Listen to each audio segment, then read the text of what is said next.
current first-generation beacon population is estimated to be about 2 million beacons. Of that, 250,000 are ELTs. Many customers voice concern as to whether first-generation ELT DT will cease to be monitored or even allowed for carriage requirements. First-generation beacons dominate the market and have lifetimes at least a decade or longer. Search and rescue organizations would not allow a safety device not to be monitored or responded to. This would jeopardize the public safety worldwide on land, sea, and air. It is estimated that it would take at least 2 decades for first-generation beacons to experience significant attrition for search and rescue agencies to take different position. There is some precedent for regulatory agencies and national authorities to cease the usage of safety equipment and require a retrofit of equipment.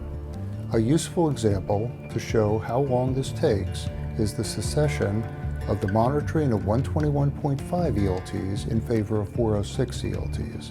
This transition took place because of significant and substantive technological changes in both the ELT as well as the space and ground infrastructure. The transition and outreach occurred from 1999 to 2009.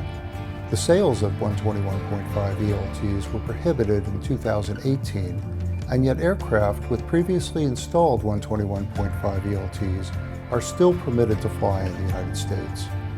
The large population of first-generation beacons and the regulatory obligation to protect public safety highlight the upside in leveraging the proven and mature technology of first-generation ELT DT. These are some of the best reasons to protect airline investments in first-generation ELT DT.